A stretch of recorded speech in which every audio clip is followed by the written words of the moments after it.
ठीक है, बिस्मिल्लाहिर्रहमानिर्रहीम। In the name of Allah the beneficent the merciful. अस्सलाम वालेकुम मेरे फिज़िकल दोस्तों और मेरे ऑनलाइन दोस्तों। तो वलीद साहब, मौके का फ़ायदा उठाते हुए, क्योंकि इस वक्त आप साथ हैं, तो आप इससे पहले क्लास ले चुके हैं, तो दोबारा लेने का कोई फ़ायदा?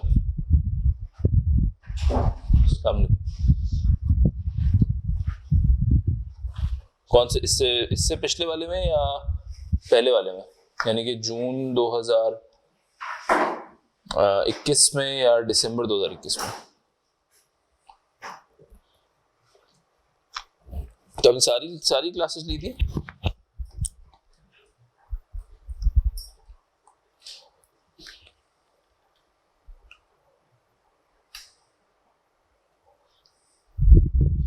चलो शुरू करते हैं। अगर कुछ if you need to consult तो आप मुझसे कंसल्ट कर लीजिएगा। बिस्मिल्लाहिर्रहमानिर्रहीम। मेरे दोस्त, आपका नाम? हुज़ैफा साहब। तो हमने पिछली क्लास में डिस्कस किया था स्ट्रैटेजिक एनालिसिस से, हमने गुफ्तगू शुरू की थी, और हमने, अगर आपको याद हो, तो हमने दिसंबर 2018 का क्वेश्चन किया था, which was the culmination of performance measurement, performance analysis, right? Fresh Fish Company, and that was a sort of performance analysis जहाँ पे हमें BCG matrix भी हमने डिस्कस किया था, right? तो वो BCG matrix हमने डिस्कस किया था कि okay, BCG matrix is used for, अगर कॉर्पोरेट हेडक्वार्टर ने स्ट्रैटेजी बनानी है तो best tool is BCG matrix. और हमने बात की थी कि तुम्हारे एग्जाम में इस नौयत का सवाल आता है कि you are being given several strategic business units, right? बहुत सारे एसबीयूज तुम्हें दिए हुए हैं, या बहुत सारे एसकेयूज दिए हुए हैं, या बहुत सारे प्रोडक्ट्स दिए हुए हैं, और अगर तुम्हें कुछ इस नौयत का डिसीजन करना है कि यार मेरे पास एक्स्ट्रा पैसा पड़ा है, मैं किधर इन्वेस्ट करूं, right? How can I allocate my financial resources, या तुम्हें फैसला करना है कि क्या मैं इस किस प्रोडक्ट से बाहर आ जाऊं, मैं किधर से कैश आउट कर दूं, किधर से डिवेस्ट कर दूं, किधर से सेल इन करूं। इन फैसलों के लिए हमने कहा था एक बीसीजी मैट्रिक्स है जिसका स्टार, कैश काउ, डॉग और क्वेश्चन मार्क हमने बड़ी डिटेल में डिस्कशन किया था, राइट? हो गया। उसके बाद हम एक कदम और आगे बढ़े थे, हमने कहा था कि अगर हमें इंडस्ट्री को देखना है कंपेटिटिव फोर्सेस की नजर में, तो हमें एक मॉडल हमारे जहन में आया था, वो क्या था? पोर्टर्स का 5 फोर्सेस। वो बचपन से पढ़ा हुआ, हमने काफी डिटेल में डीप डाइव किया था कि यार पोर्टर्स 5 फोर्सेस क्या। हमने ये भी बात कही थी कि एग्जाम में एग्जामिनर ने बाकायदा 2 दफा पोर्टर्स 5 फोर्सेस के नाम से सवाल पूछे, राइट? और मैंने आपके वन ड्राइव के लिंक में भी वो हैंड आउट शेयर किया हुआ है। आगे बढ़ते हैं। फिर हमने डिस्कस किया था सर बीसीजी मैट्रिक्स के बाद कि व्हाट एग्जैक्टली, हमने एंड्स ऑफ मैट्रिक्स पे गुफ्तगू की थी। हमने कहा था कि सर एंड्स ऑफ मैट्रिक्स की कुछ स्ट्रेटजीज हैं, और वो क्या है? Market penetration, market development, product development और डाइवर्सिफिकेशन। और हमने पूरा एक लाइफ साइकिल डिस्कस किया था कि how this life cycle works, और प्रोडक्ट लाइफ साइकिल की आपसे गुफ्तगू की थी, जिसमें कहा था अच्छा एक इंट्रोडक्टरी फेज है, एक ग्रोथ का फेज है, एक मैच्योरिटी का फेज है, और एक डिक्लाइन का फेज है, राइट? हो गया। और हमने ये बात कही थी कि एग्जाम में अगर हम डिसीजन दे रहे हैं कि डॉग को डाइवेस्ट कर दो, या क्वेश्चन मार्क पे, फॉर एग्जाम्पल क्वेश्चन मार्क को अपने पोर्टफोलियो से निकाल दो, तो we need to be vigilant, right? We can not say simply divest, we need to see is there any cross selling opportunities, कोई क्रॉस सेलिंग अपॉर्चुनिटीज बन रही है। सैमसंग की एग्जांपल ली थी, गियर वॉच को इसलिए डाइवेस्ट नहीं करूंगा क्योंकि गियर वॉच और मोबाइल की क्रॉस सेलिंग अपॉर्चुनिटी बनती है, राइट? सो वी सेड कि हाँ, अगर मेरा कंट्रीब्यूशन मार्जिन नेगेटिव आ रहा है और मेरे लॉस ही लॉस हो रहा है, तो yes I can divest, but I need to be vigilant while giving the recommendation in the exam. 2 चीजें और पिछली क्लास की आपको याद दहानी कराऊं। परफॉर्मेंस हमने तय कर लिया था पहली क्लास में कि परफॉर्मेंस मेजरमेंट, परफॉर्मेंस एनालिसिस आपके एग्जाम में गाहे बगाहे टेस्ट होता है। और हमने बात की थी सर प्राइस वॉल्यूम एनालिसिस की, राइट? जब आपके पास परफॉर्मेंस मेजरमेंट की बातें होंगी तो you need to comment on the price volume analysis. तुम्हें देखना है कि यार कितने से तुम्हारी टॉप लाइन बढ़ रही है और वॉल्यूमेट्रिक ग्रोथ कितना है। If there is a delta between them, so you will be able to ascertain कि okay, there is a price upside which the company has received. फिर तुम सवाल की नौयत देखते हुए बात करोगे कि अच्छा यार इसमें इलास्टिसिटी ऑफ प्रोडक्ट कितनी है, प्रोडक्ट की प्राइस इलास्टिसिटी कितनी है, डिमांड कितनी है, क्या रेगुलेटेड प्राइस है, क्या डीवैल्यूएशन की वजह से प्राइस इंक्रीज डिक्रीज मिला, ब्ला ब्ला ब्ला। बट ये चीज you need to make sure कि you at the end of the day have a look के यार okay what is the pricing increase and decrease, right? हो गया।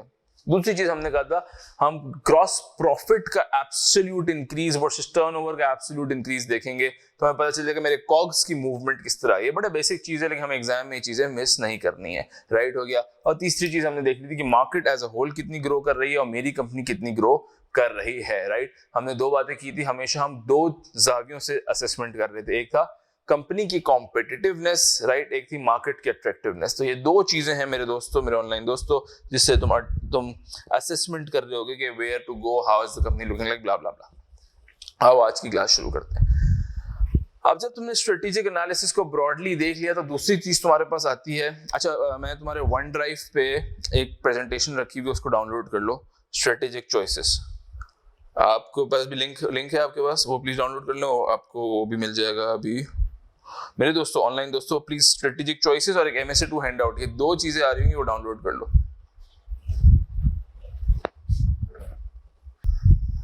Okay, let's move forward. अब sir strategic choices में examiner आपसे क्या पूछ सकता है, राइट। स्ट्रेटेजिक चॉइसेस में, अच्छा, this is very important feature of the exam, right. Examiner आपने देखा होगा अमूमन फॉरेन एक्विजिशंस की बात करता है, राइट। मुझे अपनी कंपनी को बाहर ले जाना है, फॉरेन ग्रो करने, कैसे कर सकता हूँ मैं? फ्रेंचाइजिंग तो मैं शायद, अगर मुझे मेरा ब्रांच नेटवर्क बढ़ाना है लोकली तो मैं फ्रेंचाइजिंग करूंगा। फॉरेन मुझे ग्रो करना है, कैसे करूंगा? वहां के लोकल को एक्वायर कर लेंगे। मुझे मलेशिया में कंपनी खोलनी, मलेशिया के लोकल को एक्वायर कर लूं या उसके साथ मर्ज कर लूं या कॉन्ट्रैक्ट कर लूं, लाइसेंसिंग अरेंजमेंट कर लूं, जॉइंट वेंचर कर लूं अच्छी भाषा में। अब ये सोचो एग्जामिनर क्या क्या पूछ सकता है इस सिनेरियो में तुमसे। एग्जामिनर तुमसे इस नौयत का सवाल देगा, टैक्स पूछेगा। वो पूछेगा यार this is the merger acquisition arrangement, tax की क्या इम्प्लीकेशन है। मोस्ट प्रोबेबली वो ग्रुप रिलीफ या ग्रुप टैक्सेशन पूछेगा कि भाई मैं 60% खरीद रहा हूँ, मैं 100% एक्वायर कर रहा हूँ। हाँ, तुम बोलोगे कोई फर्क नहीं पड़ता कि ग्रुप टैक्सेशन तो लोकली इनकॉर्पोरेटेड कंपनीज में होता है, फॉरेन में नहीं होता। तो वो पूछेगा कि यार डिविडेंड पे किस तरीके की टैक्सेशन होगी, पैसा इधर से उधर कैसे आएगा इधर। तो I am just trying to brainstorm. आज हमारी तीसरी क्लास तो स्ट्रेटेजिक चॉइसेस में एक चीज एग्जामिनर पूछेगा, इंटरनेशनल एक्सपेंशन, बाहर लेके जाना। और क्या पूछ सकते हैं एग्जामिनर? एग्जामिनर लोकल एक्सपेंशन पूछ सकता है, लोकली करना है तो तुम बताओगे यार अच्छा लोकल एक्सपेंशन के बहुत सारे तरीके हैं, इसमें फ्रेंचाइज एक तरीका है, ग्रोथ के बहुत सारे तरीके हैं, ग्रोथ स्ट्रेटेजीज हैं, राइट। तुम एग्जामिनर को बताओगे कि यार जॉइंट वेंचर एक तरीका है, लाइसेंसिंग अरेंजमेंट एक तरीका है, मर्जर्स एक तरीका है, एक्विजिशन एक तरीका है, राइट हो गया, डाइवर्सिफिकेशन एक स्ट्रेटेजी है, या कॉन्ग्लोमरेट वाली बात है, ब्ला ब्ला ब्ला। तो ये एग्जामिनर तुमसे टेस्ट करेगा। जब वो तुमसे ग्रोथ टेस्ट करेगा तो गालिबन तुम्हें वैल्यूएशन की चीज भी उसमें लगा के दे सकता है कि यार अच्छा वैल्यूएशन कर दो। किस नौयत की वैल्यूएशन में पूछेगा? क्या क्या पूछ सकता है? फ्री कैश फ्लो की वैल्यूएशन पूछ सकता है। और क्या पूछ सकता है? एसेट बेस्ड वैल्यूएशन पूछ सकता है। और क्या पूछ सकता है? बूटस्ट्रैपिंग शायद। और क्या पूछ सकता है? प्राइस मल्टीपल्स के बारे में बात कर सकता है कि प्राइस मल्टीपल्स की बेसिस पे वैल्यूएशन बता दो। तो ये चीज एग्जामिनर पूछ सकता है। एक कदम और आगे बढ़ते हैं। एग्जामिनर तुमसे पूछ सकता है कि यार what exactly is the preferred approach to grow, right? So you need to assess the pros and cons and you need to tell कि यार अच्छा this is the preferred approach to grow। एक चीज एग्जामिनर तुमसे पूछेगा, उसी से मैं गुफ्तगू स्टार्ट करता हूँ। That's the suitability, acceptability, feasibility framework। ये एग्जामिनर ने माजी में पूछ चुका है। अच्छा मेरे दोस्तों, मेरे ऑनलाइन दोस्तों, ये माजी में पूछ चुका है और एक दफा उसने इस तरीके से पूछा, evaluate this given the suitability, acceptability, feasibility framework। लेकिन ये फ्रेमवर्क बहुत दफा अप्लाई होगा जब भी मैं स्ट्रेटेजिक चॉइसेस का काम कर रहा हूँ।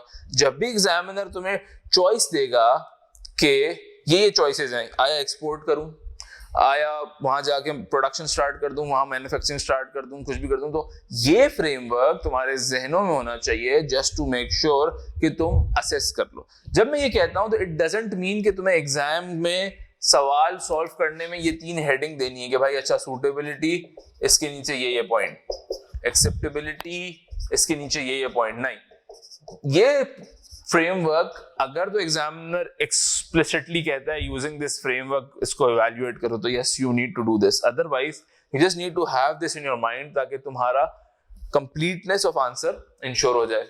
अब मैं तुम्हें बताता हूं दोस्तों ये फ्रेमवर्क है क्या, राइट? बड़ा सिंपल है। इसी से स्टार्ट करते हैं, फिर आगे गुफ्तगू करेंगे। सर सूटेबिलिटी आपकी स्लाइड में शायद 5वें 6ठे पेज पे लिखा होगा सूटेबिलिटी। आप मेरे ऑनलाइन दोस्तों आपकी 6ठी स्लाइड होगी गालिबन, right. So when I talk about suitability, सबसे पहले मैं बात करता हूँ एक्सेप्टेबिलिटी की। एक्सेप्टेबिलिटी क्या है कि मेरे जितने स्टेक होल्डर्स हैं, क्या ये प्रपोजल उनके लिए काबिल कबूल है, राइट। एक्सेप्टेबिलिटी क्या है, मेरे फॉर एग्जाम्पल क्या मेरे शेयर होल्डर को ये ROI समझ आ रहा है, क्या मेरे शेयर होल्डर्स को ये जो मैं लोगों से एक्स्ट्रा शेयर होल्डर ले रहा हूं उनकी शेयर होल्डिंग डाइल्यूट कर रहा हूं, क्या वो इससे खुश हैं। फॉर एग्जाम्पल क्या गवर्नमेंट की लेजिस्लेशन मुझे अलाउ करेगी यहाँ पे पावर प्लांट लगाने को। फॉर एग्जाम्पल क्या टैक्स अथॉरिटीज जो कि मेरा स्टेक होल्डर है वो खुश हैं। और कौन कौन से स्टेक होल्डर्स हैं मेरे, सही है, क्या बैंक मुझे करने देगी, क्योंकि मेरा तो बैंक के एग्रीमेंट है कि कोवेनेंट है, तो मेरी फॉर एग्जांपल करंट रेशो खराब हो जाएगा, क्या बैंक मुझे काम करने देगी। और सर मेरे कस्टमर, क्या मेरे कस्टमर, अगर मैं इस ब्रांड को एक्वायर कर रहा हूं तो क्या मेरे कस्टमर खुश होंगे मुझसे, या देयर इज अ चांस कि customer might switch to my competitor, right. There is a chance कि कस्टमर मेरे कॉम्पिटिटर के पास चले जाएं। Okay, what else. सरकार, हमने बात की, क्या गवर्नमेंट खुश होगी कि गवर्नमेंट मुझे काम करने देगी, राइट। मेरे सप्लायर्स, मेरे डिस्ट्रीब्यूटर्स, मेरे vendors, blah blah blah. So acceptability में what you tend to respond to the examiner कि how is the stake holder management looking like. अगर एग्जाम में तुम्हें कहता है इवैल्यूएट दिस पर्टिकुलर स्ट्रैटेजी, तो तुम्हारे जहन में होनी चाहिए कि अच्छा इस स्ट्रैटेजी में मेरे ये स्टेक होल्डर्स हैं और how will these stakeholders react. Will this strategy be acceptable to X number of stakeholders? If yes, okay, you will do the comment. If no, then you will do the comment. But this should be in your zehn. Now comes suitability. Suitability में what do you say? अच्छी भाषा में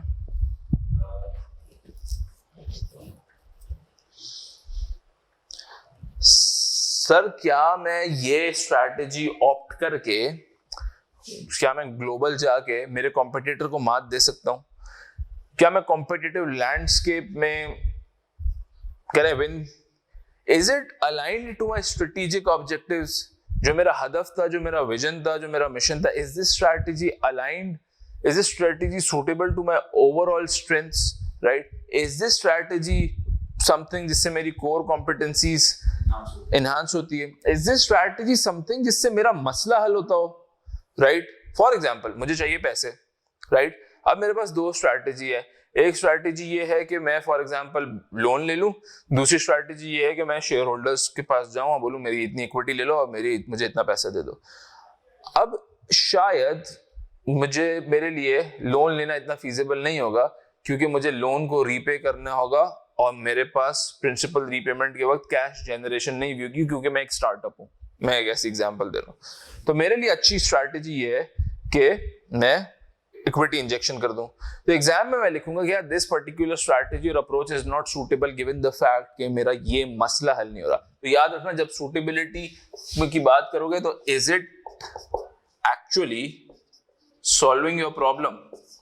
जो तुम्हारा मसला है, यानी कि जो स्ट्रेटेजिक एनालिसिस करके तुमने मसले को आइडेंटिफाई किया है, क्या वो चीज तुम्हारा मसला हल कर रही है? तीसरी चीज फिजिबिलिटी। वो क्या होती है फिजिबिलिटी? क्या मेरे पास वो सकत है एग्जीक्यूट करने की? क्या मेरे पास एग्जीक्यूशन कैपेसिटी है? फॉर एग्जांपल SSGC कहता है कि मैं जो हूं अपनी बिलिंग जो है वो QR कोड पे करूंगा। आज नहीं होती QR कोड पे, वो कहता है मैं QR कोड करूंगा, डिजिटल बिल करूंगा, ब्ला ब्ला। क्या SSGC के पास वो टेक्निकल कैपेसिटी है ये काम करने की? क्या उसके पास वो मैन पावर है ये काम करने की, राइट? फॉर एग्जाम्पल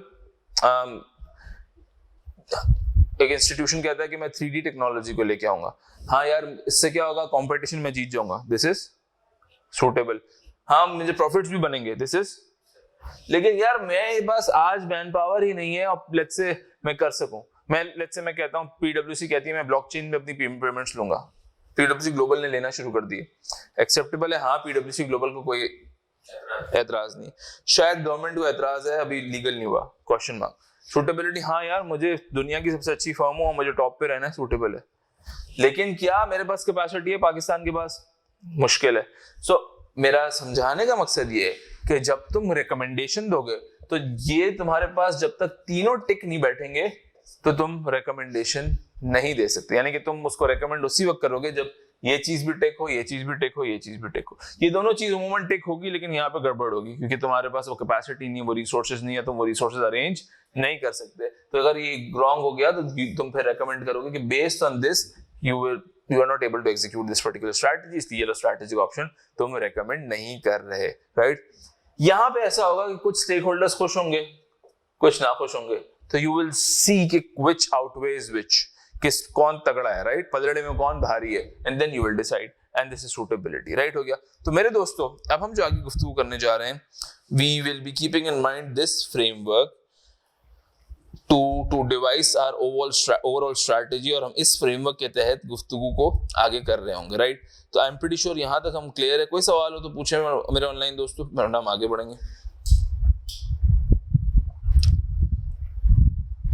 मेरे ऑनलाइन दोस्तों एक दफा दोबारा बता दूं, मेरे वो दोस्त जो रिकॉर्डिंग में इस्तिफादा हासिल कर रहे होंगे, जब भी स्ट्रैटेजिक इवैल्यूएशन का सवाल आए, इस फ्रेमवर्क के तहत सॉल्व करने की जरूरत नहीं है, ये फ्रेमवर्क दिमाग में होना चाहिए just to ensure completeness.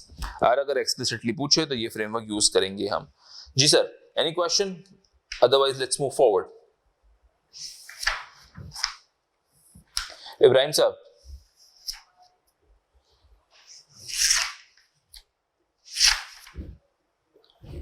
Ibrahim साहब,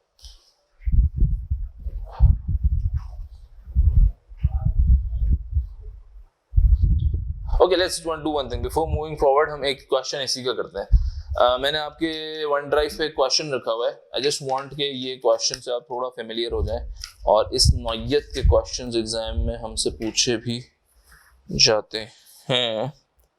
ये लीजिएगा प्लीज। मेरे दोस्तों एक आपके पास वन ड्राइव पे पड़ा है MSc2 हैंडआउट के नाम से, वो प्लीज आप ओपन कीजिएगा।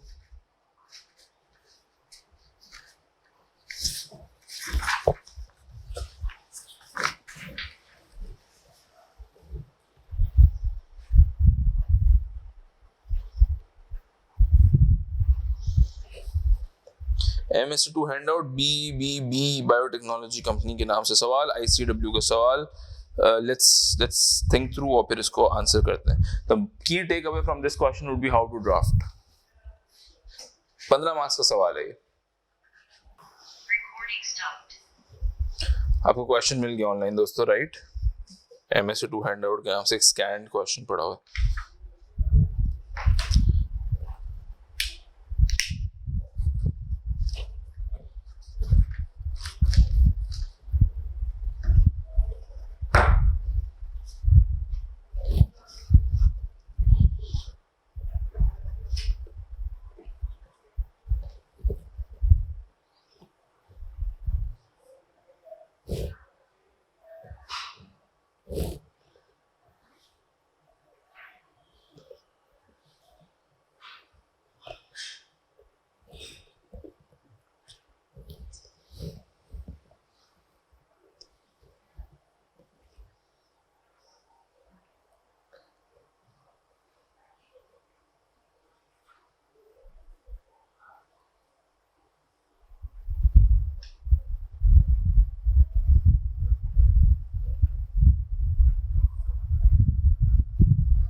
सर आप ICW की बुक से प्रेफर करें? क्यों? सर मैं मान कंफ्यूज हूं कि मैनुअल लूं या ना। स्टडी टेक्स्ट वाला? हाँ, एक रिवीजन किट की तो ले लो जिसमें क्वेश्चंस हैं, वो जरूर ले लो। मैनुअल में यार ये है कि अगर क्लास ले रहे हो तो ना लो, नहीं ले रहे हो तो ले लो। होगा अपनी। आपके और कितने पेपर्स हैं? मेरा लॉ MSc1 MSc2 ये लॉ में तो काफी टाइम लग जाएगा ना।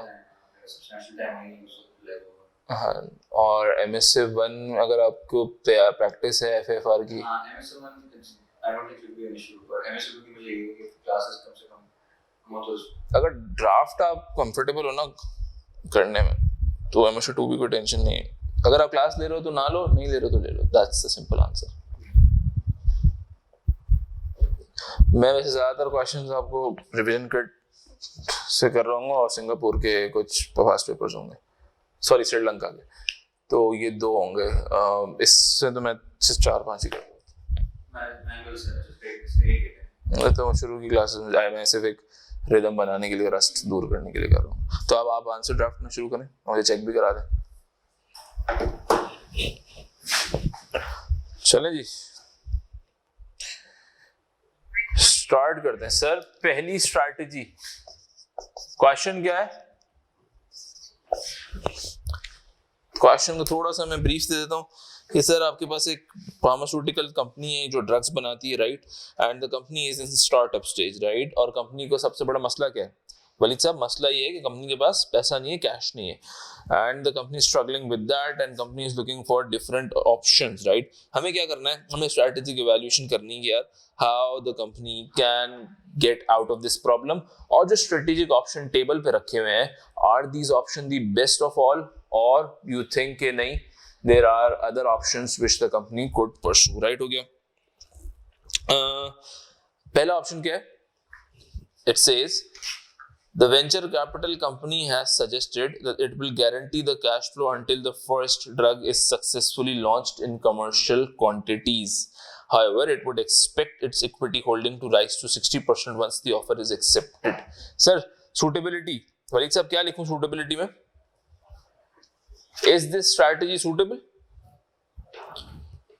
5 मार्क्स का सवाल है, दो पॉइंटर्स लिखूंगा, क्या लिखूं?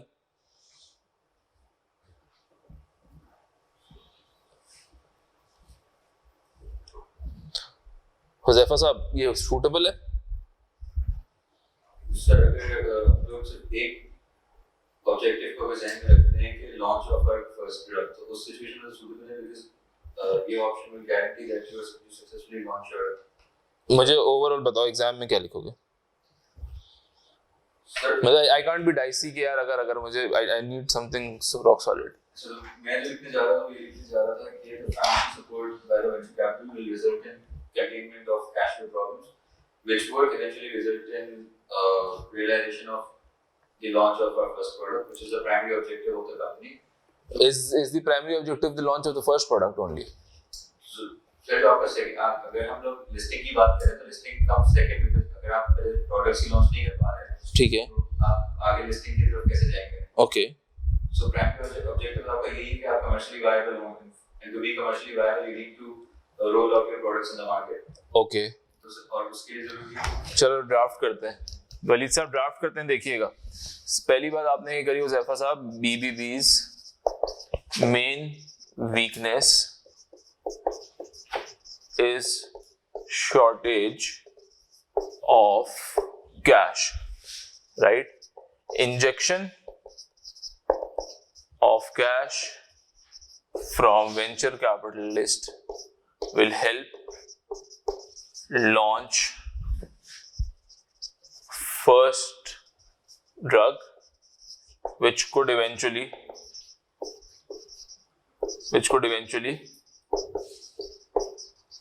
make the company competitive.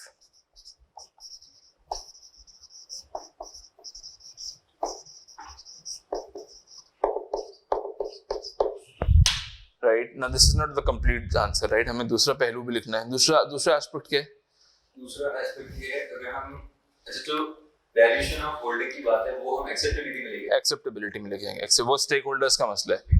कितने स्टेक होल्डर्स है सवाल में? इसमें 3 मेजर फाउंडर्स।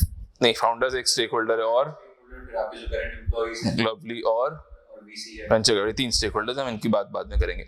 और बताओ इसमें क्या मसला है? इसमें कुछ बात तो ये नहीं है कि यहाँ पर फर्स्ट ड्रग की लॉन्च तक कैश फ्लो की liquidity issues, okay, but there is no commitment के बाद में, पहले प्रोडक्ट के बाद the venture capital will assist in okay, so that's the मसला। दूसरी आपने होलसम इसको दिया।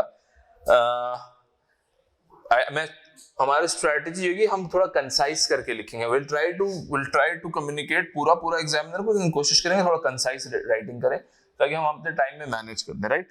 तो मैं सिर्फ ये लिखूंगा भाई, लॉन्गर टर्म फंडिंग रिक्वायरमेंट,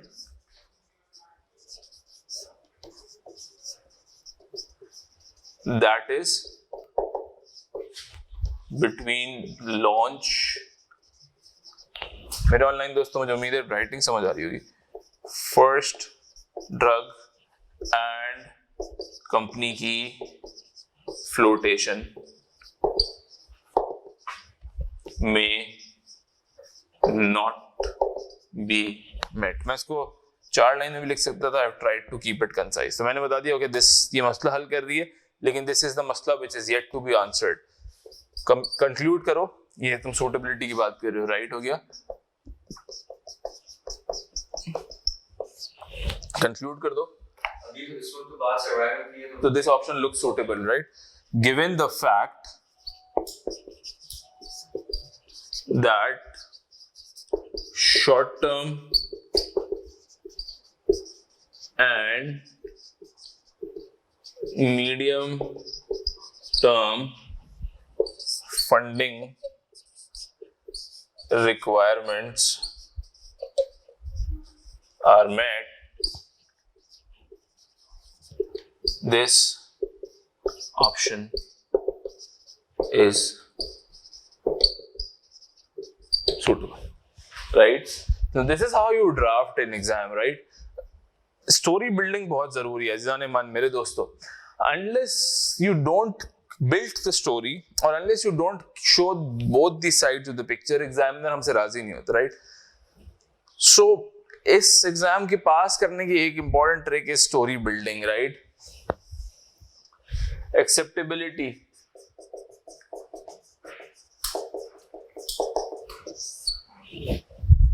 क्या लिखेंगे मेरे ऑनलाइन दोस्तों? इब्राहिम साहब,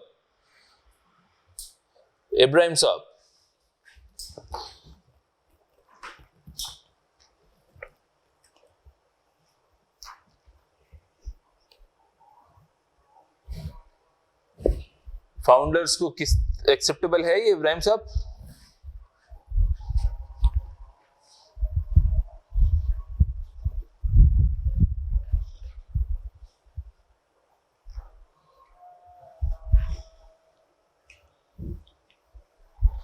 शुक्रिया वलीद साहब ड्राफ्ट कैसे करना है? फाउंडर्स, अब देखो एग्जाम में मुझे टाइम भी देखना है, मुझे पूरा कम्युनिकेट करना है, राइट? तो I can simply write founders not acceptable given significant reduction in share holding, employees not acceptable given they are currently working on lower salary,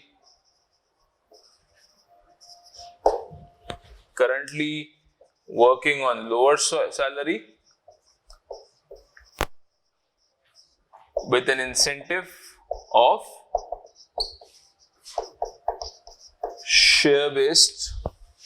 share options, venture capital, okay, accepted, right? Again 5 marks का एक सवाल है, so you don't keep on writing and writing, और मैं इसमें बहुत लंबी भी कर सकता था भाई, एम्प्लॉइज आज कम पैसों पे काम कर रहे हैं, I just try to keep it concise, right? Feasibility, इसमें कोई इंटरनल रिसोर्सेज का ताल्लुक नहीं है, एग्जीक्यूशन का कोई ताल्लुक नहीं है, फीजिबिलिटी के बाब में कोई इशू नहीं है, लेकिन ओवरऑल लेवल पे हम इस स्ट्रैटेजी पे नहीं जाएंगे because this is not acceptable तो इन 2 बंदा, राइट? सो हमने ये बात तय कर ली थी कि ये होगा। मैं इक्विटी शेयर लूज कर देगा उन्होंने शायद, बिल्कुल खूब का please read once acceptability point on board. या दोस्त ये फाउंडर्स में लिख दिया not acceptable given significant reduction in shareholding, right?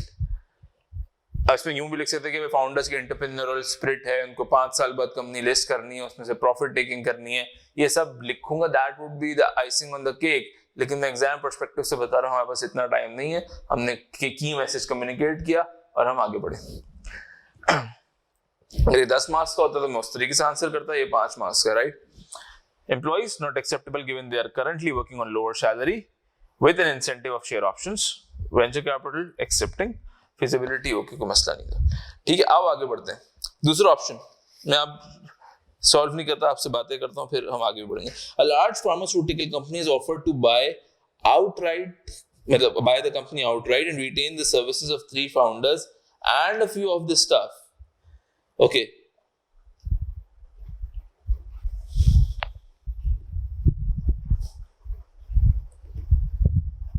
क्या लिखेंगे इसमें? suitability की बात अगर करें तो suitable तो ये भी होगा because now the liquidity problems are the problems of the large pharmaceutical. Suitability की 2 डेफिनेशन थी मेरे दोस्त। सूटेबिलिटी की इब्राहिम साहब 2 डेफिनेशन थी। एक तो था कि मेरा मसला हल कर दो और मेरे स्ट्रेटेजिक ऑब्जेक्टिव से भी अलाइन होने चाहिए। मेरा स्ट्रेटेजिक ऑब्जेक्टिव से अगर आप मुझे हटा दोगे, मेरा मसला हल करोगे, तो दैट्स नॉट दी फायदे, that's not suitable at all. मेरा स्ट्रेटेजिक ऑब्जेक्टिव है कि I have to run a company independently, क्योंकि I want to run the company independently so as to list in 5 years। मुझे अपना नाम लॉन्च करना है BBB, right. So that probably is not, given the fact that this is solving the masla of the short-term cash injection, but since strategic objectives से align नहीं है, या उसको अच्छी भाषा में कहते हैं strategic fit नहीं है, तो हमारे लिए ये suitable नहीं होगा, right हो गया। Just adding to your definition of suitability। अच्छा, फिर आपके पास acceptability में क्या बात है? ये acceptability नहीं होगा। किसको? If we talk about the founders वापस से उन्हीं रोल में चले जाएंगे जो मतलब वो पहले भी सीनियर, मतलब आप नौकर बना रहे हो एक इंडिपेंडेंट बिजनेसमैन को, तो that's not a good thing. Venture capitalist का क्या ख्याल है आपके पास? वेंचर कैपिटलिस्ट को इशू हो सकता है बिकॉज़ उसके अरेंजमेंट से उसकी 50% होल्डिंग पे क्या इंपैक्ट आता है। वेंचर कैपिटलिस्ट भी खुश नहीं होगा। एक वजह और भी है, वो क्या होगी? स्टाफ में ये नहीं पता होगा कि कौन सा staff will be retained and कौन से scientist will be let go. Employees में there will be frustration, there will be मतलब because there's a possible layoff of the employees, that's an issue, right? और वेंचर कैपिटलिस्ट ऑलरेडी मुझे offer दे चुका है कि मैं 60% ले लूंगा, तो दिस शोज द फैक्ट कि venture capitalist is interested in my venture, right? So he won't be happy, right? So this is how you see कि यार अच्छा suitable, acceptable, feasible कैसा है। आखिरी वाला, another biotechnology company is offered to enter into a merger with BBB. The company has also been established for 7 years and has one drug which will be launched in 6 months. However, of the 4 of other potential drugs it has in development, none are likely to be commercially viable for another 5 years. The company would expect the 3 founders to stay with the newly merged company, but feel a rationalization of combined staff would be needed. Suitability के बाब में क्या ख्याल है आपका?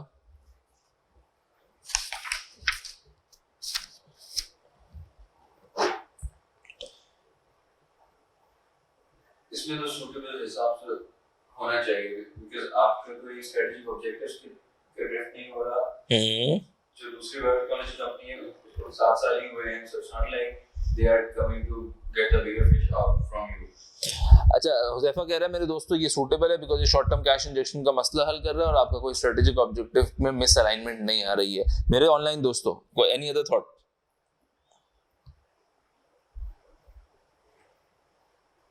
मेरे online दोस्तों, any other thought? मैं इसको ड्राफ्ट भी कर रहा हूँ।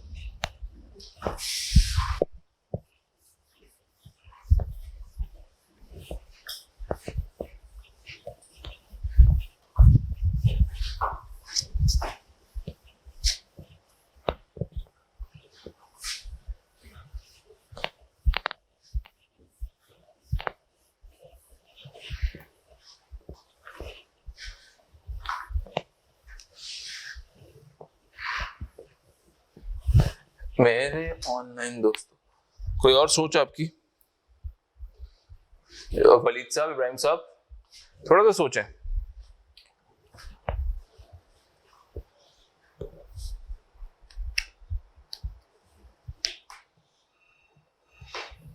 ओके मैं इसको लिखता हूँ, it will provide short term cash support.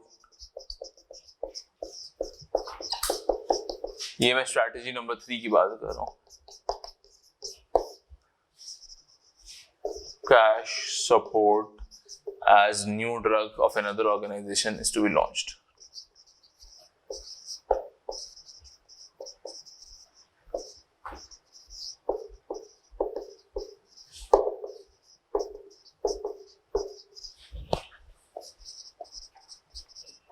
एक मसला है मेरे दोस्तों सूटेबिलिटी में,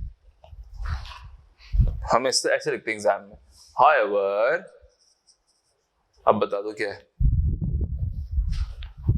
इब्राहिम साहब?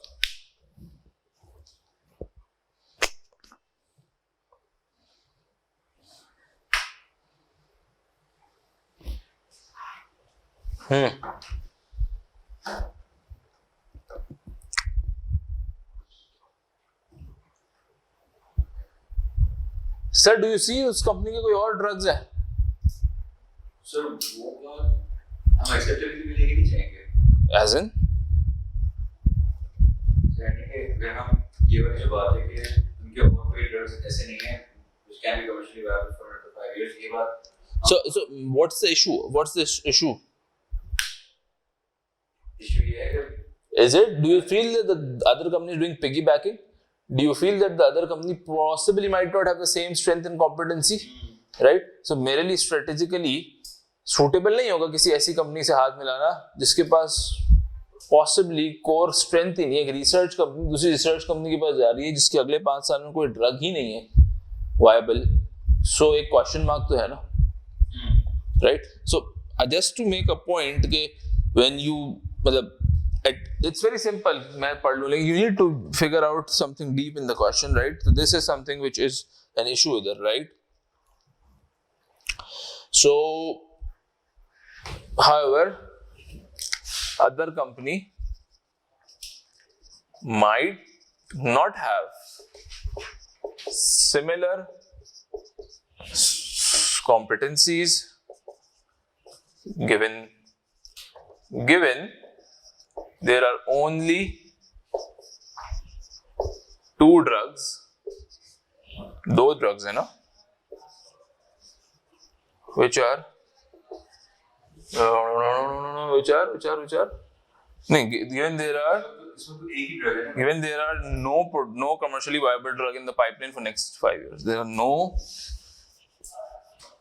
commercially viable drug in pipeline for next 5 years. Right हो गया। फिजिबिलिटी में क्या लिखेंगे? एक्सेप्टेबिलिटी की बात नहीं कर रहा, फिजिबिलिटी में क्या लिखेंगे? सर फिजिबिलिटी में ये देखना होगा कि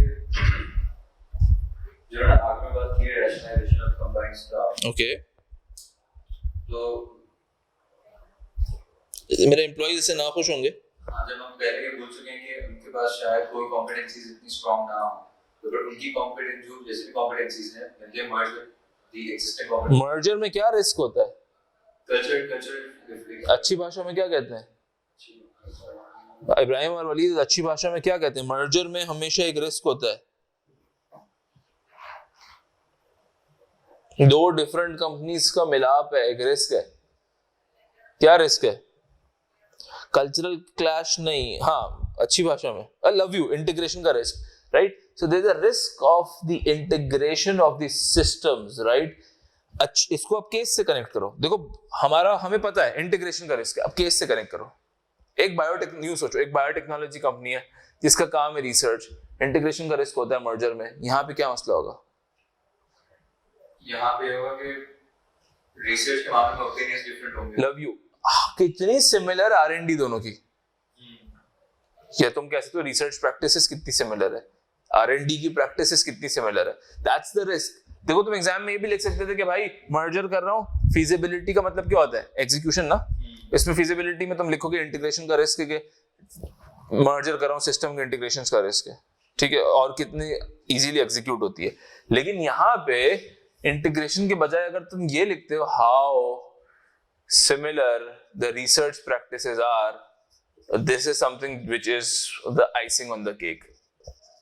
मेरे दोस्तों, मेरे ऑनलाइन दोस्तों, मेरे रिकॉर्डिंग दोस्तों, जब तक तुम ये वाली कला नहीं सीखोगे तो इस पेपर में मुश्किल हो जाती है, राइट? तुम्हें केस से कनेक्ट करना होता है कि यार how similar the practices are, right? So this is the point जो कि मैं आपसे करना चाह रहा हूं। मुझे उम्मीद है आप मेरी बात को समझ रहे होंगे, राइट? ये आप रखिए, इससे फायदा होगा। अच्छा, तो अज़ीज़ान मन आगे बढ़े।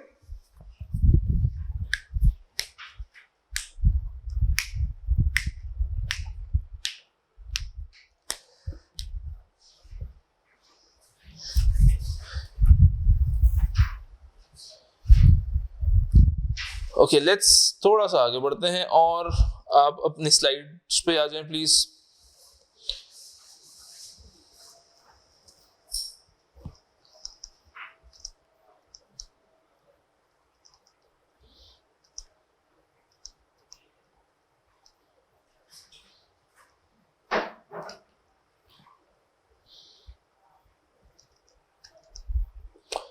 ओके,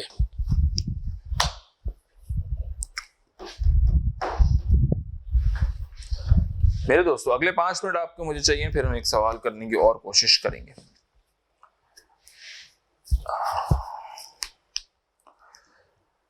सर, आपके पास ग्रोथ के बहुत सारे मोड्स होते हैं, राइट? और एग्जाम में यू वुड बी आस्क्ड कि यार जब भी आपको एक ग्रोथ का मोड देगा तो आपसे वो सिंपली एडवांटेजेस डिसएडवांटेजेस नहीं पूछेगा, वो आपसे कहेगा अच्छा केस से कनेक्ट करो और फिर मुझे एडवांटेजेस और डिसएडवांटेजेस बता दो, राइट?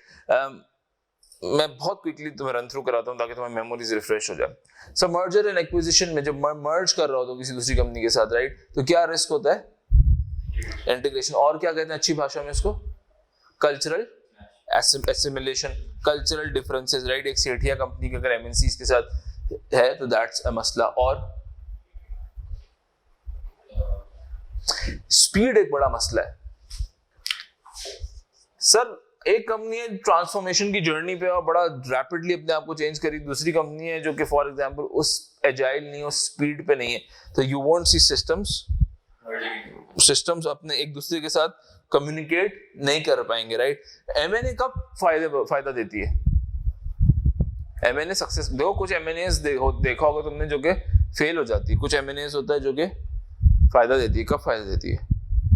काफी ज्यादा आपके गोल्स अलाइन होते हैं, जब 2 + 2 = 5 होते हैं, जब सिनर्जी क्रिएट होती है, जब एमएनए फायदा देती है, अदरवाइज एमएनए फायदा नहीं देगी। क्या रिस्क है? अब अलाइन नहीं कर पा रहे आपस में, मैं मेरा कस्टमर लूज कर जाऊंगा प्रोबेबली, इफ मेरा कस्टमर उस ब्रांड से खुश नहीं जिसको मैंने, उस ब्रांड की रेपुटेशन अच्छी नहीं है, फॉर एग्जांपल वो ब्रांड सेफ्टी में लूज करता रहा है माजी में, राइट? ब्रीचेस करता रहा, blah blah blah, right? So unless you are able to create this synergy, देखो 2 चीजें होती हैं स्ट्रेटेजिक सक्सेस के लिए। एक होती है सही स्ट्रैटेजी चूज करूं और फिर उसको इंप्लीमेंट कर दूं। अभी मैं क्या बात कर रहा हूं? स्ट्रैटेजिक चॉइसेस की बात कर रहा हूं। So when you are doing choices, so you need to consider some of the things, right?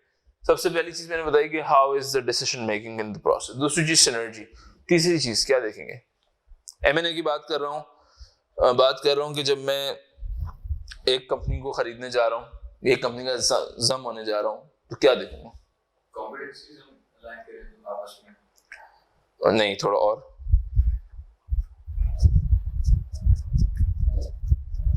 जितनी वो बातें आगे फाइनेंशियल टेक्निकल। फाइनेंशियल तो हमारा बेबी है, हमने कहा ड्यू डिलिजेंस कर लें। अच्छा, अब बात निकल ही गई है तो थोड़ा दूर तक ले जाते हैं। ड्यू डिलिजेंस कर लें। कौन सी ड्यू डिलिजेंस कर लें भाई? फाइनेंशियल वायबिलिटी की ड्यू डिलिजेंस कर लें। क्या देख लें? मतलब एग्जाम में पूछ सकते हैं ड्यू डिलिजेंस करनी, क्या देख लें? उसमें फिर तो मतलब काफी ज्यादा चीजें देख लें, मसलन टैक्स की लायबिलिटीज देख लें, और फिर आप कंटिंजेंट क्लेम्स देख लें, लीगल लायबिलिटीज देख लें, और वारंट्स पे क्या इम्पैक्ट आ रहा है आपका,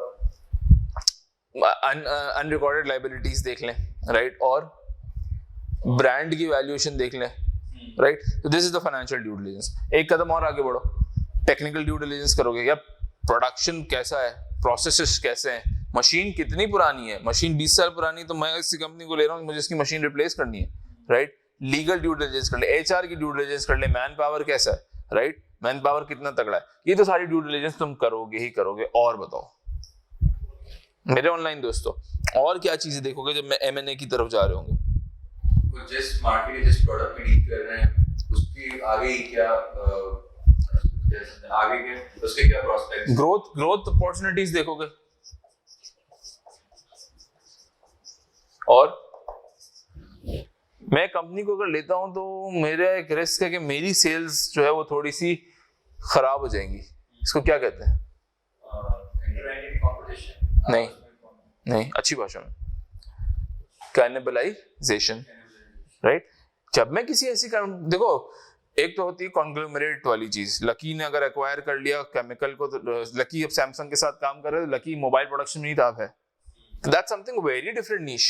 लेकिन एक टेक्सटाइल कंपनी दूसरी टेक्सटाइल कंपनी को एक्वायर कर रही है, या राइट, दोनों के एसक्यूज थोड़े फर्क है, राइट। एक कंपनी इलेक्ट्रिक ग्लव्स बनाती है, एक कंपनी हैंड हेल्ड ग्लव्स बनाती है, फॉर एग्जांपल। सो प्रॉब्ली कुछ मसले हो सकते हैं, right. So what you see is के there is a risk of cannibalization which you tend to see while going for M&A। जब तुम अपनी ग्रोथ देखते हो तो साथ में तुम कैनिबलाइजेशन का रिस्क भी देखते हो। जब तुम अपनी ग्रोथ देखते हो तो साथ में तुम स्विचिंग कस्टमर्स का रिस्क भी देखते हो, कस्टमर दूसरे ब्रांड की तरफ ना चले जाए, right. So that's something which you see, right. What is the safest mode of growth? Organic growth. Sir हाँ, मुझे टाइम बहुत लगेगा लेकिन बड़ा मेटिकुलस हो जाऊंगा मैं, राइट। मैं उस स्पीड से शायद पेनिट्रेट ना कर पाऊं, लेकिन मैं बड़ा मेटिकुलस हो जाऊंगा ग्रोथ के मामले में, तो मुझे चीजें पता चल जाएंगी, राइट। ओके, और क्या चीजें होती हैं अगर रिटेल में ग्रो करना है? तो अगर आप डाउनलोड करें, फॉरवर्ड इंटीग्रेट कर दें। नहीं, अगर मुझे ब्रांच एक्सपेंशन करना है तो मैं फ्रेंचाइजिंग की तरफ चले जाऊं। फ्रेंचाइजिंग का क्या फायदा, क्या नुकसान? ब्रांड आपका रहता है, काम भी और करते हैं, आपको एक फीस मिलती है, प्रोडक्ट आपका बिक जाता है। और फायदा क्या है? फायदा ये है कि वो वही बेच रहे हैं जो आप बना रहे हो, उसको ठीक है, प्रोडक्ट में कोई इशू नहीं आएगा। और एक फायदा, और सर आपका फुटप्रिंट स्टैब्लिश हो जाता है और दूसरे कॉम्पिटिटर को आप इतनी जल्दी आने नहीं देते, राइट। नुकसान है आपका फ्रेंचाइजिंग, क्या नुकसान है? भाईजान मुझे 100 रुपए नहीं मिलते, अब मुझे फ्रेंचाइजिंग की सिर्फ 7% फी मिलती है टॉप लाइन की। पहले मैं अगर करता तो मुझे पूरे 100 रुपए मिलते, अब मिलते मुझे सिर्फ 7 रुपए। लेकिन मुझे पैसा चाहिए था, मुझे कैपिटल इंजेक्शन चाहिए था, तो मैंने फ्रेंचाइज से बेचना शुरू करी, अपफ्रंट फ्रेंचाइज बेची और पैसा ले लिया। लेकिन रिस्क ये है, सबसे बड़ा रिस्क क्या है? वो बर्गर लैब वाले का गोश्त बहुत बासी था, तो उसने किसी को फ्रेंचाइज दी हुई थी, वो डिफेंस वाली, और पूरे बर्गर लैब पे एक रेपुटेशन का रिस्क आ गया। सो व्हाट्स द मसला? Sir I need to choose the franchisee very carefully, because if there is any bhand, so there is a risk of mal reputation across the entity बड़ा risk है। हाँ, standardisation कर लूंगा। अगर कोई ऐसी company है जिसकी स्टैंडर्डाइजेशन नहीं हुई तो फ्रेंचाइज मसला है, क्योंकि every other franchise will adopt their own practice which is not a good thing. हाँ, फ्रेंचाइज से कॉस्ट सेविंग्स भी मिलती है, मैं सप्लाई चेन सेविंग्स भी करता हूँ, blah blah blah, but you need to be very cautious while choosing franchise, right. आओ एक और सवाल करते हैं और फिर फ्रेंचाइज पे मजीद तस्करा करेंगे। MSA 2 की वर्कबुक मेरे दोस्तों आपके पास भी अगर आप डाउनलोड कर लें, मेरे पास उसका वो नहीं है अभी। MSA 2 की वर्कबुक है, MSA 2 की वर्कबुक, हाँ आपकी ड्राइव पे है, मैं रख देता हूँ ड्राइव, आईकेप की वेबसाइट, आईकेप वेबसाइट। मेरे ऑनलाइन दोस्तों आपके पास MSA 2 की अगर ड्राइव हो, वर्कबुक हो, कामरान बाबा के नाम से एक क्वेश्चन है, कामरान बाबा, बड़ा तगड़ा क्वेश्चन है। वर्किंग कैपिटल भी उसमें कवर करेंगे और उसमें हम कुछ बातें भी करेंगे। मुझे प्लीज आप नोट दीजिएगा अगर आपको एक्सेस मिल गया उस क्वेश्चन का।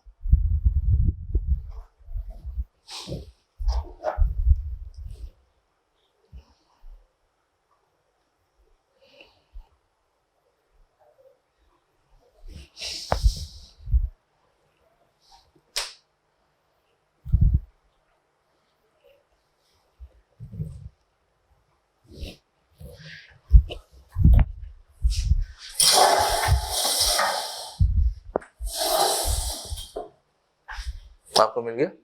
हाँ, क्वेश्चन मिल गया? क्वेश्चन में डाउनलोड कर लिया। मेरे ऑनलाइन दोस्तों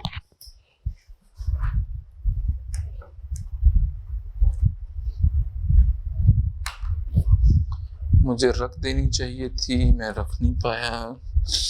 कोशिश करता हूँ यहाँ से ढूंढने।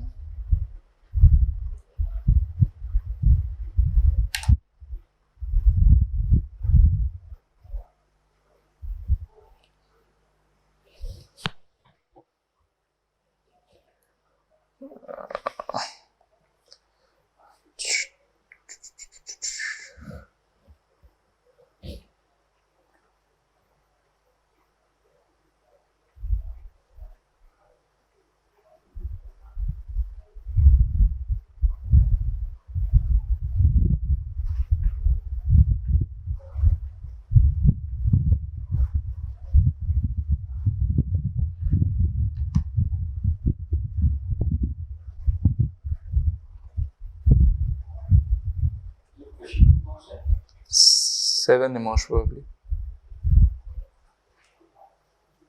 कामरान बाबा ग्राफ ऑफ के नाम से, ग्राफ ऑफ।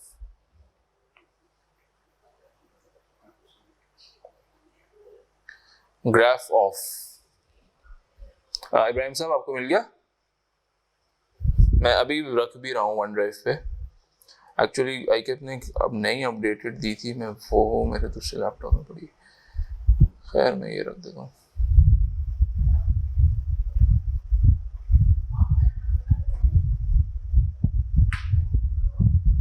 ग्राफ ऑफ मिल गया आपको? मेरे ऑनलाइन दोस्तों आपको मिल गया?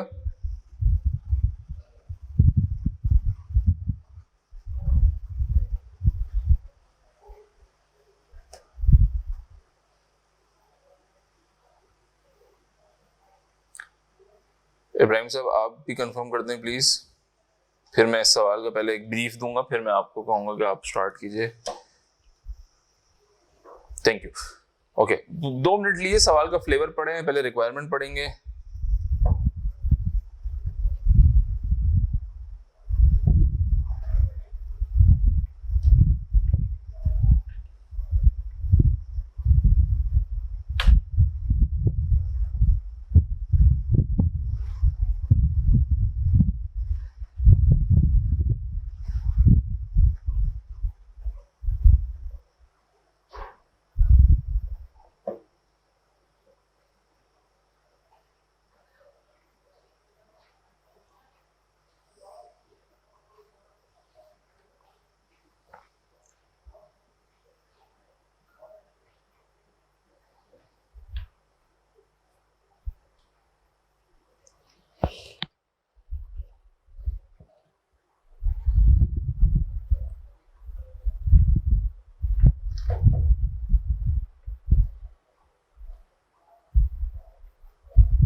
क्वेश्चन नंबर कौन सा?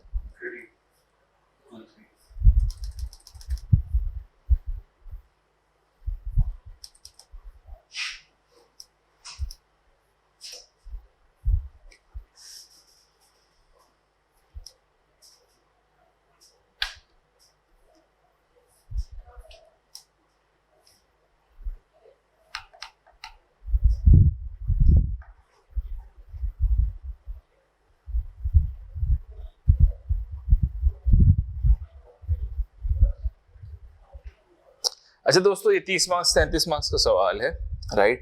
हम अभी आज की क्लास में पार्ट ए करेंगे और इंशाल्लाह इसमें वर्किंग कैपिटल की भी गुफ्तगू है कि किस तरीके से वर्किंग कैपिटल जनरेट किया जा सकता है। बड़ा अच्छा सवाल है, तो हम वो चीज भी कवर कर रहे होंगे। लेकिन let's target part A, evaluate the franchising option. Again ये स्ट्रेटेजिक इवैल्यूएशन है, लेकिन हमें फ्रेमवर्क नहीं लगाना, हमें बस इसको जहन में रखते हुए बस आंसर देना है। Evaluate the franchising option being considered by graph of, highlighting advantages and disadvantages of this approach from Mr. Kamran's perspective. Important है Kamran's perspective, right? 5 से 10 मिनट लीजिए, फिर हम इंशाल्लाह साथ करेंगे. अगर आप उसे ड्राफ्ट कर देंगे तो मैं आपको चेक भी कर दूंगा. यार इसको अगर मैं बंद करूँ, यस,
वलीद साहब, आप अगर मुझे अपना स्क्रीन शेयर कर दें या मेरे व्हाट्सएप पे भेज दें तो मैं आपको फीडबैक दे दूंगा.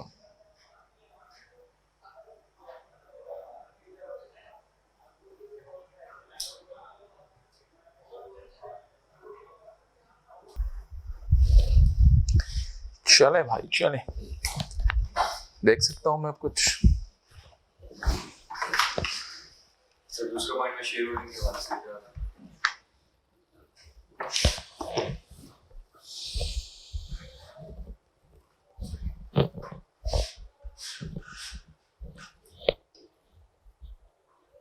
में यार आई डोंट थिंक इसकी जरूरत है. मतलब गिवन द एग्जाम इसकी जरूरत नहीं.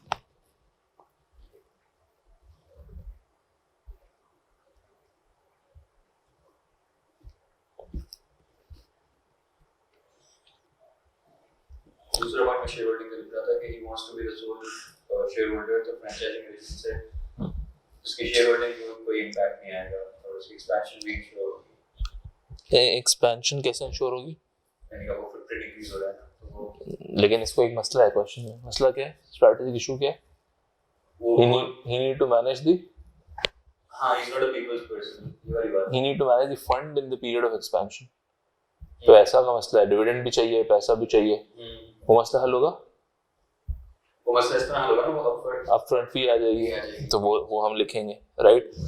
देखो बहुत अच्छा लिख रहे हो. सिर्फ अब जैसे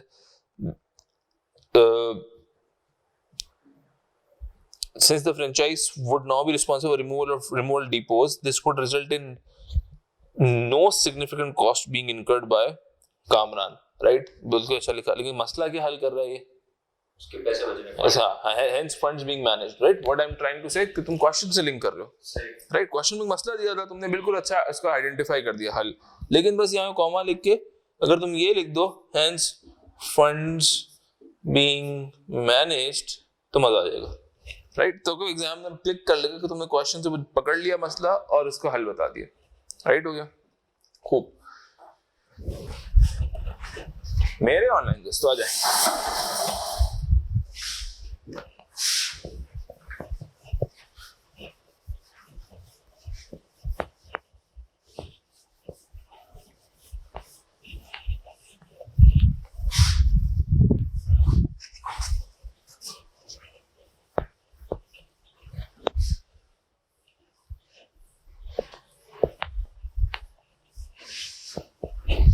अगर मन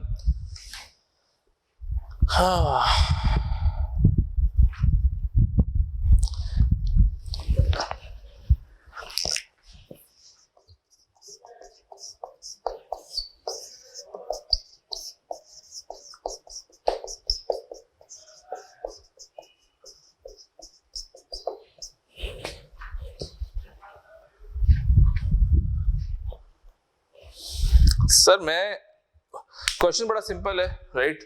let's see how to draft, right? मैं आधा जुमला मैं लिखूंगा, आधा जुमला आप लिखेंगे, राइट? Okay,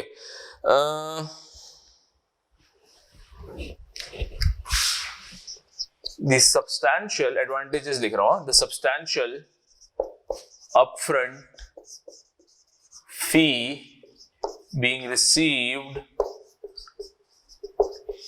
from franchisees. जुमला मेरे ऑनलाइन दोस्तों, जुमला दे दें।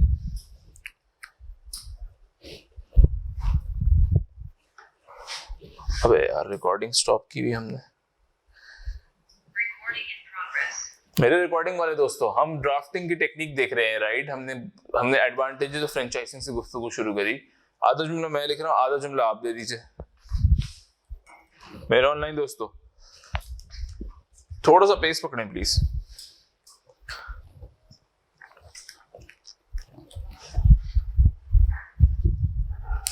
वलीद साहब,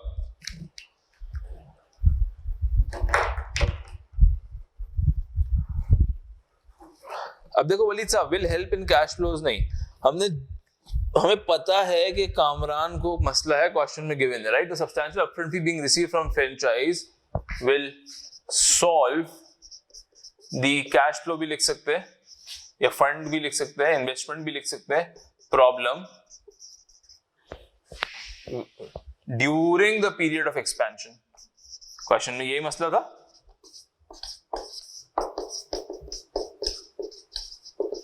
ठीक है, एडवांटेजेस ऑफ फ्रेंचाइज हमें पता है अपफ्रंट फी मिलती है, लेकिन how is this helping the मसला जो कि क्वेश्चन में गिवन है। अच्छा, ओरिजिनली क्या प्लान था उसका?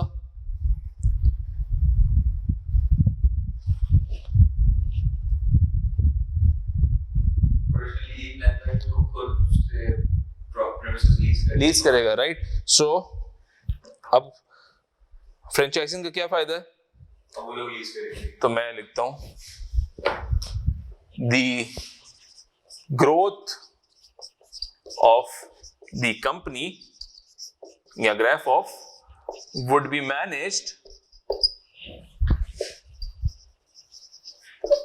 managed by franchisees। अब क्वेश्चन से लिंक किया, hence Kamran's original plan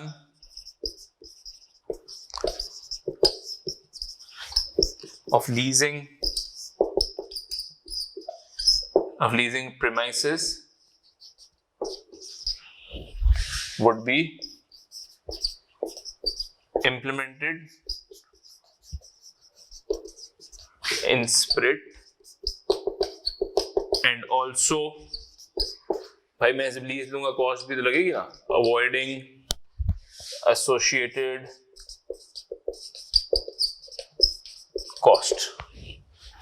मेरे दोस्तों कहना क्या चाह रहा हूं, ब्लू वाला तुम ऊपर भी लिख सकते थे, Kamran's original plan of leasing premises would be implemented through the franchise blah blah blah. What I am trying to say, unless तुम ये रब्त नहीं बनाओगे, हाँ मजा नहीं आएगा। एक और रब्त बनाते हैं, और क्या फायदा है?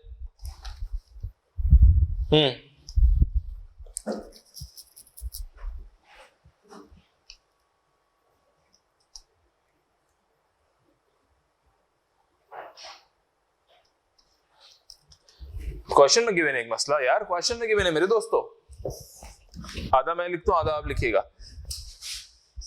अब मैं लिख रहा हूं, देखो वो समझो, ये जनरल बात होती है, ब्लैक में ये स्पेसिफिक बात होती है। जनरल बात लिखता हूं, French under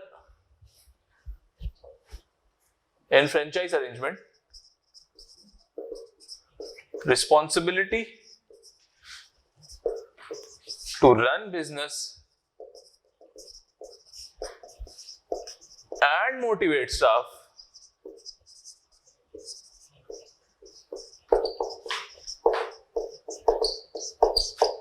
rest with franchisee।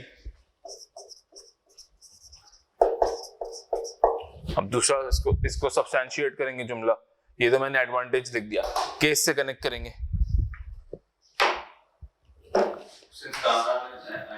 Therefore, Kamran will not need to interact with the people and focus on. This option would allow Kamran, to avoid staff handling issue, या avoid people management.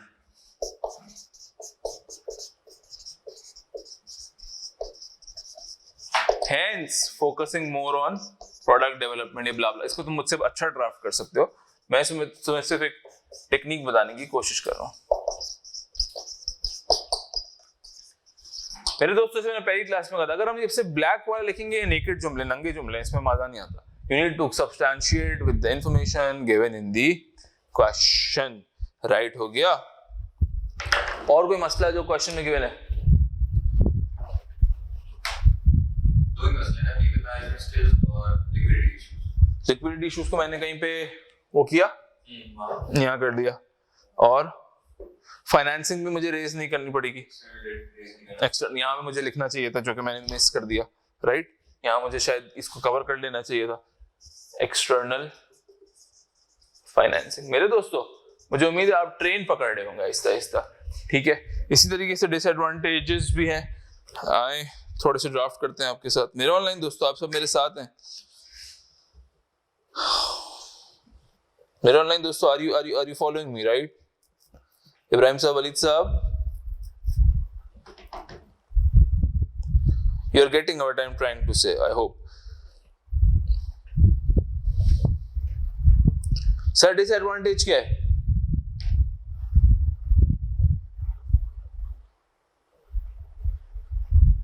Sir ये franchise related काफी है, franchise के काफी similar है जो ये equipment emporium के साथ.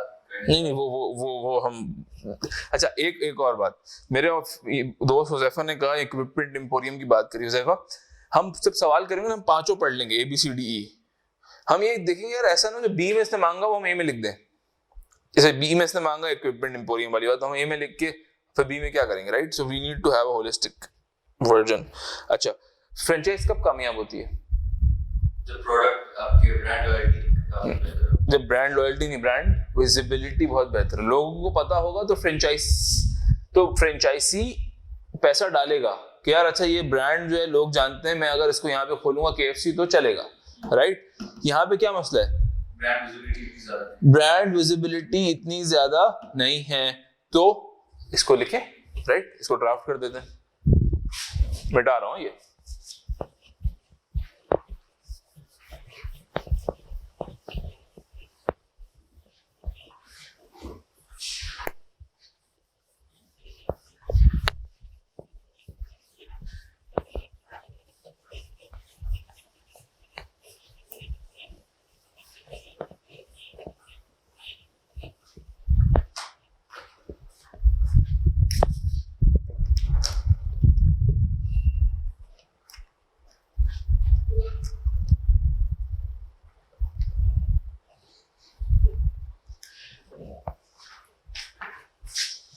The success of franchise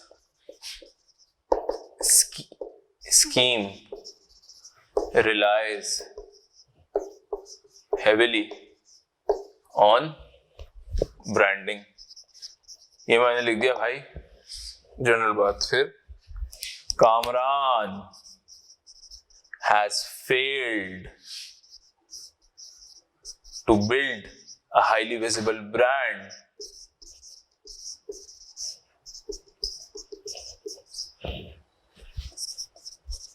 Which can be potential roadblock in love you attracting potential franchise. जी, मार्क्स मिल गए. एक और लिखते हैं. हाँ बताओ.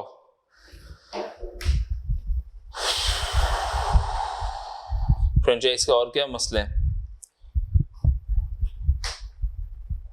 सर, कामरान का जो प्रोडक्ट था वो एक सिर्फ इक्विपमेंट नहीं बेच रहा, वो उसके प्रॉपर सर्विस प्रोवाइड. सही है, सही है. और उसके लिए ट्रेनिंग की जरूरत है. अब जरूरी नहीं है कि जो ट्रेनिंग कामरान प्रोवाइड कर पाए वही ट्रेनिंग फ्रेंचाइजी भी दे सके. ओके, तो इसको अब अच्छी भाषा में लिखते हैं. अब मैं उल्टा चल रहा हूं, अब मैं पहले लिखता हूं केस से कनेक्ट करता हूं। Given the sophisticated nature of product,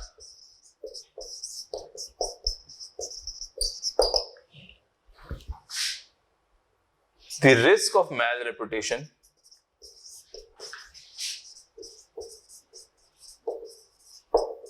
in case of inappropriate service is high.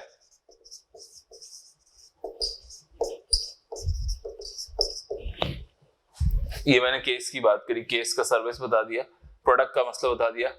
In case of Kamran अब कनेक्ट करता हूं। This risk further increases. क्यों? As there are no standard operating procedures which has yet been defined, right? As there are no standard operating procedures yet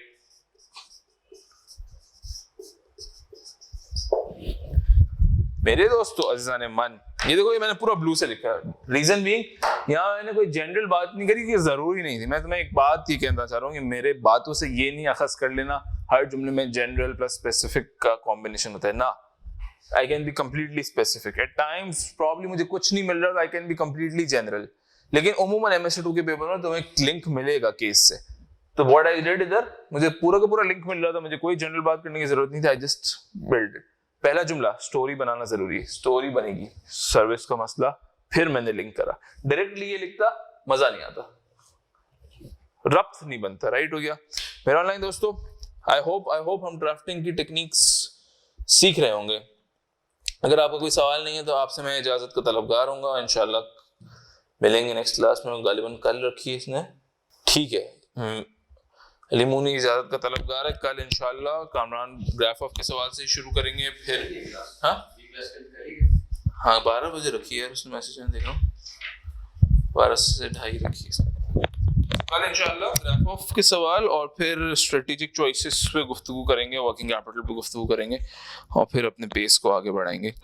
तो मैं आपसे इजाजत लेता हूँ। खुदा आपका हामी व नासिर, इंशाल्लाह मुलाकात करते हैं। खुदा हाफिज़।